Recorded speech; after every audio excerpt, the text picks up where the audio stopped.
Module 7 final presentation, I have really thought long and hard about what the Laurel County area could need to help increase its tourism rate. And I think with what I've come up with, it should adequately be able to do the job and increase our tourism numbers. For my Module 7, or not Module 7, excuse me, my final presentation for this class, I have decided to come up with the Laurel County Arena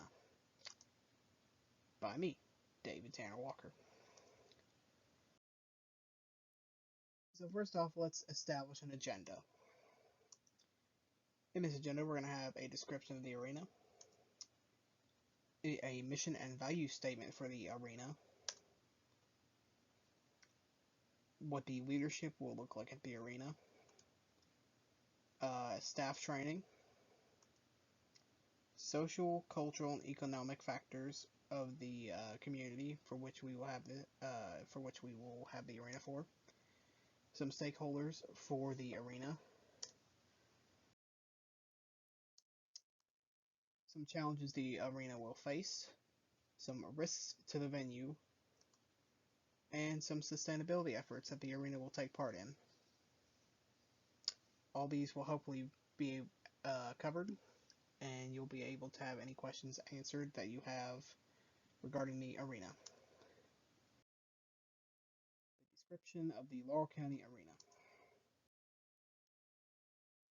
Arena. The experiences that the arena will be marketed for the community could be anything that could be used for the arena. That can range from concerts to graduations to religious activities such as revivals. But we could also have things such as sporting events such as Monster Jam or wrestling, those types of things that would bring a lot more people to the arena.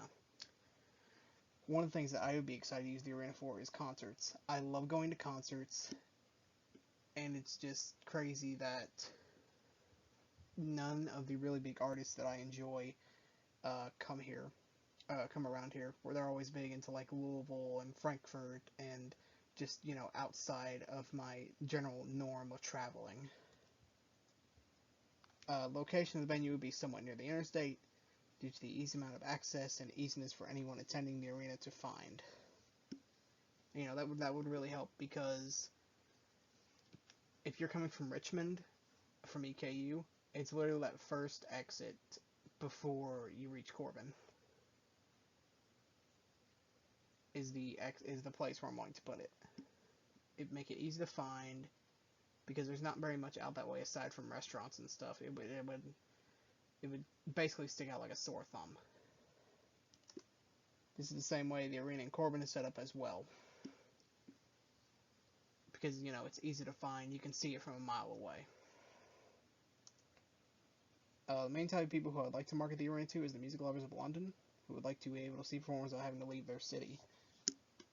Like I said, people like me, for example, who want to see like Panic at the Disco or heavy metal bands like Five Finger Death Punch, or we could also have some sporting events like the WWE or the Harlem Globetrotters, Monster Jam, that type of thing. It wouldn't just be it could be used as a general use arena, which I think is really it'd be really neat for the community. The mission of the Laurel County Arena. What is our main goal and mission of creating the arena and our vision of the future?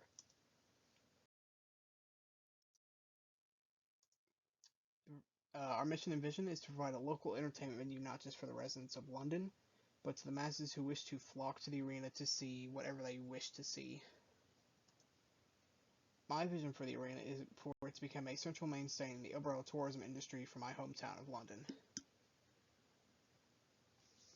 You see, there's not really much to the mainstay in overall tourism for London.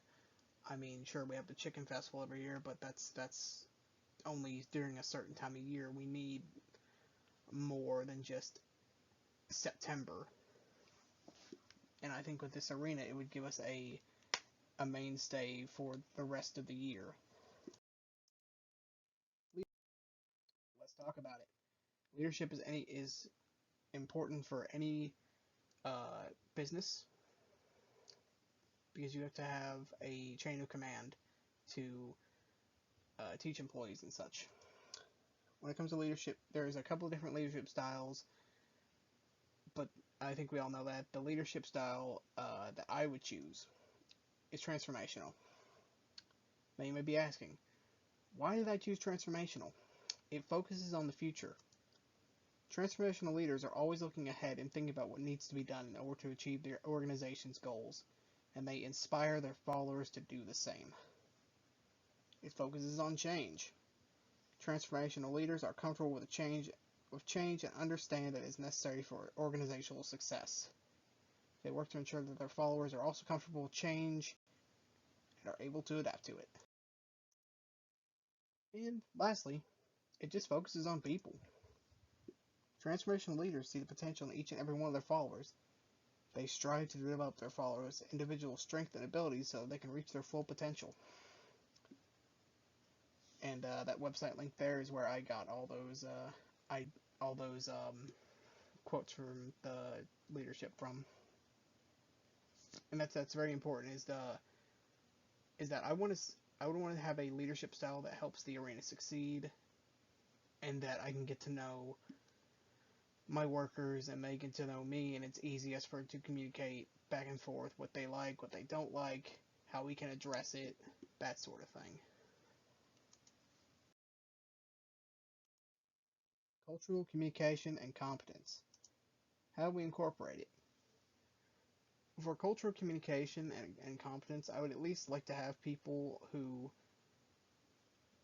I at least like to have like a number of my staff members know a second language so that when people come who need to have that, who don't necessarily know English as their first language or have trouble with the English language, they can speak in a language that's easier and well understood to them. It'd be the same for someone who is deaf or someone who's blind and needs something like Braille to be able to see where they're going in a sort of way, I guess. It would really help the longevity in the long run for the arena to be able to cater to those crowds. And that's how we would incorporate it. We would ask the staff members to, we wouldn't ask them, we would encourage them. Like, we give them a bonus if they were to, take training or have, like, prove that they've done things with different languages, or they know ASL, or, they can help people who need it, who are blind and stuff like that. We would give them, like, a bonus for, having the skill set to do that. Social, economic, and cultural factors of the community. I think one of the biggest things that we can do socially for the community would be to give back to it in any way the arena could. The arena could sponsor anything that the town of London wants to put on. That would be for economical. And we would donate any amount of monetary value to improve London. That would go back into the city.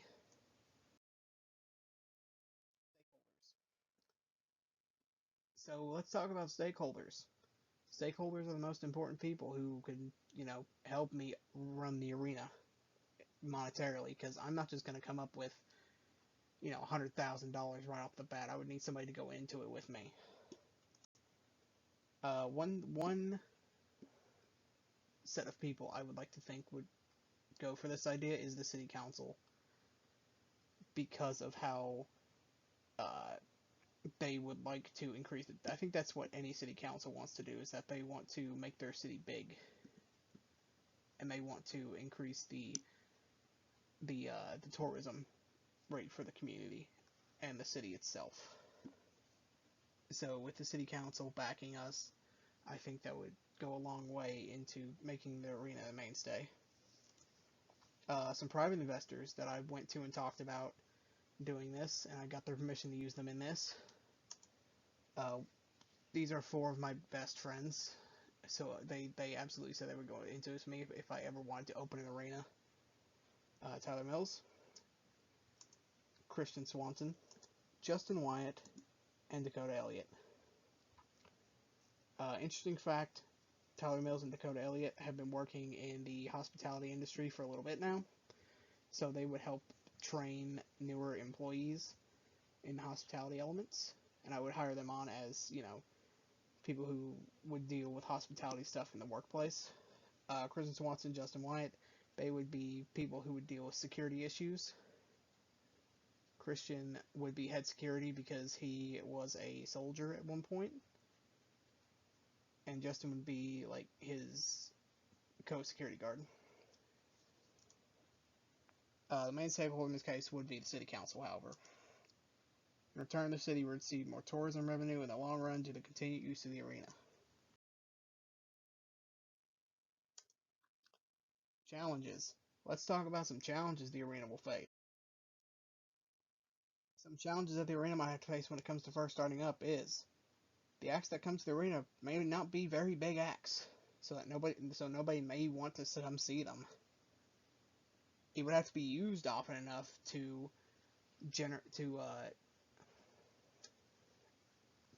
the amount of revenue needed to keep the place open. Because if nobody comes to the arena, it's basically just a giant goose egg. You're paying so much money to keep it afloat when nothing's happening with it. You're just losing money. Catering to some of our other main audiences may push others away.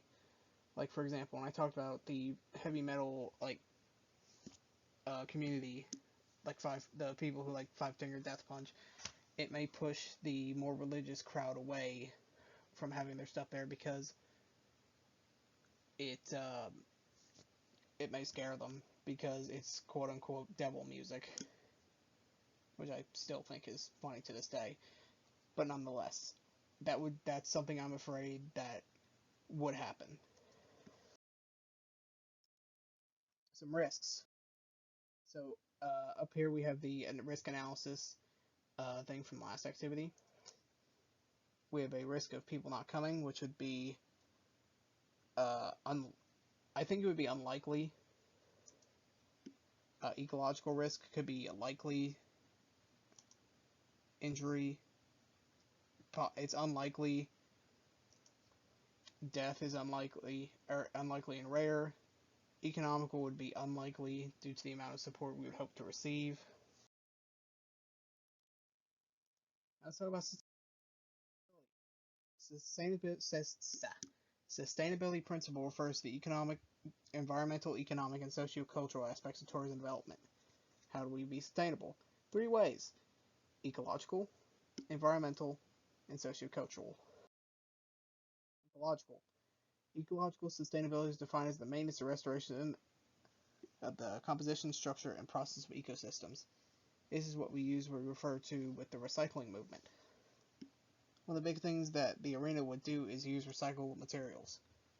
According to a waste management article I found, developing a clear waste management strategy that incorporates a customer-facing recycling and organic collection program can divert most materials from the landfill programs and can begin collection of traditional recyclables in a single stream where the service is available, but it can be expanded to capture food waste or reusable items.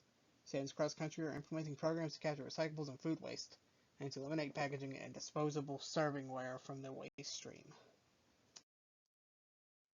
Economical. There are many ways stadium can be economically sustainable. Donating it back into the community. Putting it towards future investments into progressing the London tourism environment are 2 of the ways. Sociocultural. Sociocultural sustainability is defined as from the University of Gaval as the social and economic life today and in the future fulfill basic human needs. Like, for example, self-provision, social justice, health, education, cultural, religion, peace, human rights, balance in life, and motivation. We put a lot of resources into the community and towards many ideas and aspects I feel strongly for.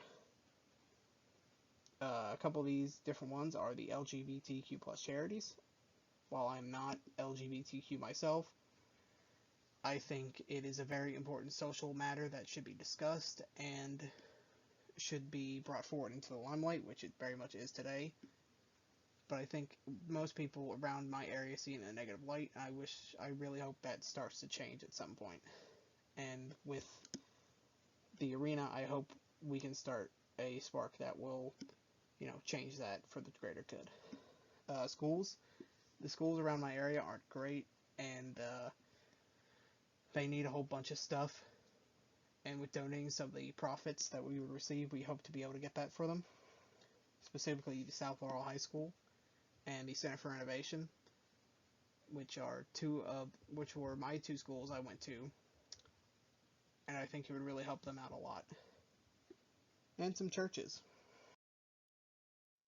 And that's it. The Laurel County Arena, support our venue today.